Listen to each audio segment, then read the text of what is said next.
Welcome to another album versus album. That's right, you liked the first one, you wanted a second, and here it is.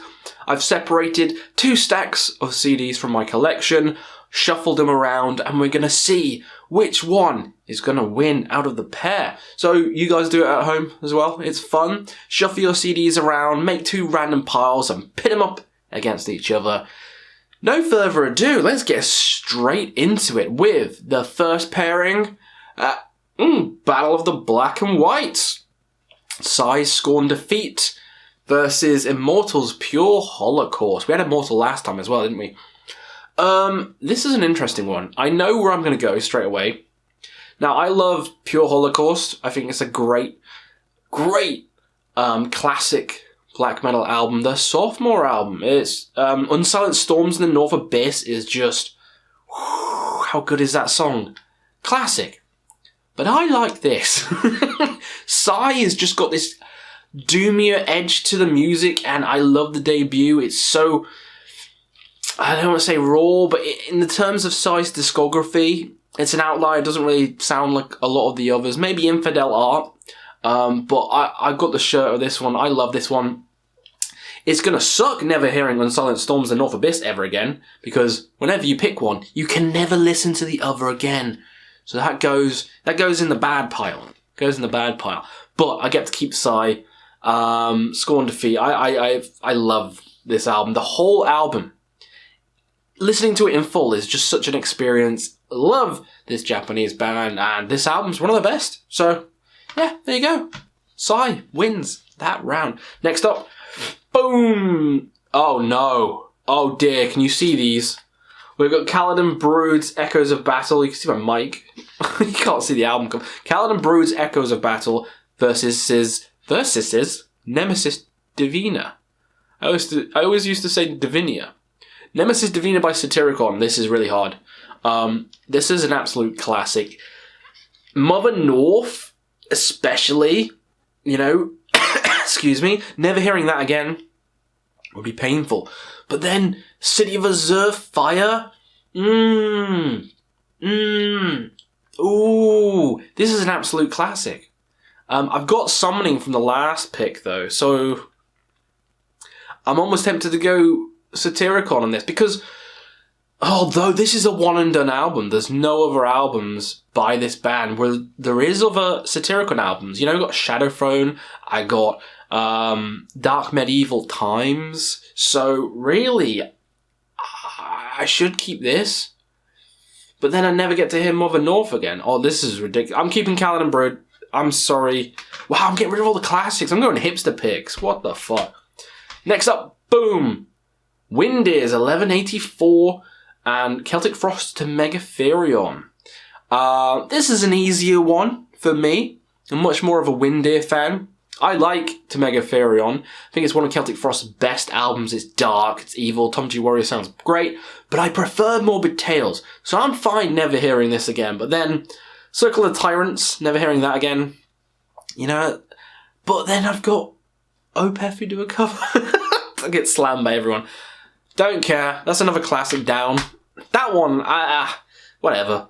Windir. Absolute fucking majesty. Journey to the End is one of my favourite black metal songs of all time, in my top 10. So yeah, I'm picking Windir. I think they're legendary and they don't have a bad album. Yeah? You see what I tasted like from those picks. Boom! Ooh, Necrophobic. Dark Side, and then Absu's Tara. Interesting pairing. You got Black and Death and Black and Thrash. Both amazing artworks. I don't know if you can see. And then Necrophobic, which I'll be ranking next. That'll be the next video on the channel.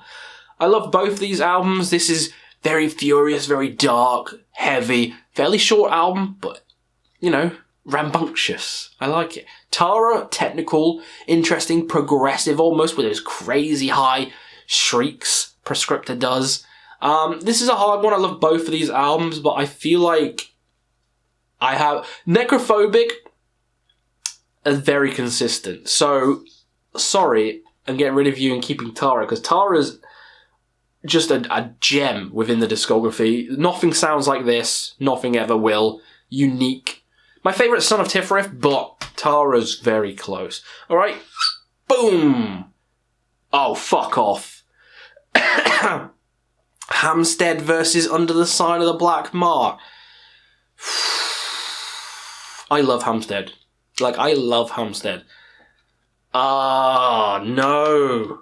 I've listened to it all the time in my car. It's like, it's always on in my car. The riffs are killer. Nicholas's vocals is killer. But then I also have Angst. And I have Klagosplama. I definitely said that wrong. And The Eerie Cold. Whereas Bathory only has a couple of the black metal albums. So I'm keeping the classic this time. I'm keeping Under the Sun of the Black Mark. Because this is black metal. If I deleted this one, like, come on. This is... Massacre, Nocturnal, Obsceence, I don't know how to say that. Woman of Dark Desires, Equimanthorn. Yeah, I'm keeping Bathory. There you go, you happy? Boom! Dark Funerals, Secrets of the Black Arse. I love it. Versus Paracletus. Now, some may say this is a very easy one. I love this album. Secrets of the Black Arts is just so underrated. One of the best black metal albums ever. Such a great sound, mysterious, dark, evil. But it's against Paracletus, so... Crazy, technical, dissonant, mind-melting black metal that just, you can't be beaten. Can't be beaten. Deathspell. Paracletus, my favourite album by them. And it's perfect. Boom! Ooh. Frost by Enslaved versus Diabolical Masquerade's Nightwork, which is such a fun... album. This is like the perfect Halloween album. If you've never heard this one, Nightwork, go listen to it during Halloween time because it's a spooky good time. Frost is classic, you know, like Frost. Fenris. It's an absolute classic. Everyone has to have it in the collection, but I like Viking Laveldi a little bit more, and I like Ritir, that's my favourite, but then... Ooh, am I going to be a twat? Oh no, I can't get rid of Frost. I can't get rid of Frost, can I? Can I? This is such a fun album. But I don't know what to do. I don't know what to do with this one. This is probably an easy one for people. People pick this, but I really love Nightwork. But I really love Frost, and Enslaved is better, so sorry, that one killed me. Frost I'm keeping.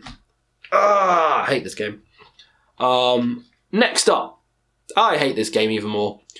Dawn versus Old Man's Child in Defiance and Existence. You may think this one's an easy one as well. It's not. You know? I love In Defiance and of Existence. It's the most catchy, fun black metal album ever made. If you haven't heard it, go listen to it. The riffs are killer. The melodies are great. Old Man's Child is probably one of the best black metal bands, melodic style. I love all their albums. I love all their albums, but this might be one of the best. Slaughterson is Slaughterson, though. So it's hard. No, because I want to listen to this again. I still have, you know, the Sayer album, or the Nair album. There's a lot of fucking words, I don't know. Anyway. Ooh, what do I pick? I'm going to have to pick Dawn. I'm gonna have to pick Dawn.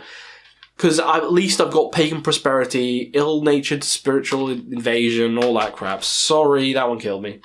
Next up, boom. Oh, we're going symphonic again. Obtains Enslavement's Witchcraft versus Dusk and Her Embrace. Both killer albums. Not hearing one of these again, it'll kill me. I love the vocals on this. So bloody furious, intense. This is one of the best symphonic black metal albums ever made. But I like Cradle more. You can tell by the poster right there that I'm going to pick this. It got me into black metal. I know I said Philosophum did. I listened to these way before Philosophum. I listened to these before I even heard what death metal is. You know? I didn't even know what melodic death was. Or metalcore. That wasn't even a fucking word when I was growing up. Metalcore, what the fuck is that? This is what I was listening to. Iron Maiden, Metallica, and then Cradle. So, I owe my black metal journey to Cradle. Then I got into Burzum, then other black metal stuff. So, yeah, Dusk and Her Embrace. I don't care. Some people hate them. They can suck my dick. Next up. Sacramentum's Far Away from the Sun versus Kiventa. I can never say this one. Kiventa Kaja Jaja. Binks. Okay, this one's ridiculous. Sacramentum, absolute classic melodic black metal. One of the best albums ever made, if you like melody. and mystical darkness. Then you got like pagan black metal with the great melodies. I may get hate again for this one. Sacramentum's the classic, but it's going away because this is my style of black metal. This Windir, Nokturnal, Mortem, this pagan style is right up my alley, and this is the best Moonsorrow album. It's my favourite Moonsorrow album, so, you know, fuck it. Fuck it in the bucket. I got one more pair for you. We can do a part 3 maybe, if you want. Boom! We're going all symphonic on your ass in this episode. Covenant's Nexus Polaris versus Enthroned Darkness Triumphant. The best Dimmu album, the best Covenant album. I think for me, I love this album to pieces. Morning Palace is amazing. The Night Masquerade, Master of Disharmony, yeah. There's a lot of good songs on it, and it is the best Dimmu album. And I'll be sad that it's gone. But Covenant has like, what, 2 albums? And then the other, it goes into more industrial. They changed the sound completely drastically. This is a masterpiece. This is a masterpiece. Every single song on here is a bloody if you like symphonic black, this is the album to get. This might be my favourite album out of all the symphonic black ones. Even Cradle. I love it. I love the kind of Tim Henson art as well. Oh, perfect. Excuse me. Covenant's Nexus Polaris wins. So there you go. That is album versus album part 2. Let me know if you want a part 3. I've got plenty of albums to do it with. And then maybe at the end of that, we could do the winners from all of them together, fighting it out, duking it out. But probably the next video will be Necrophobic ranking, so stay tuned for that. Hopefully you had some fun, and we'll see you again on another Quest for Metal.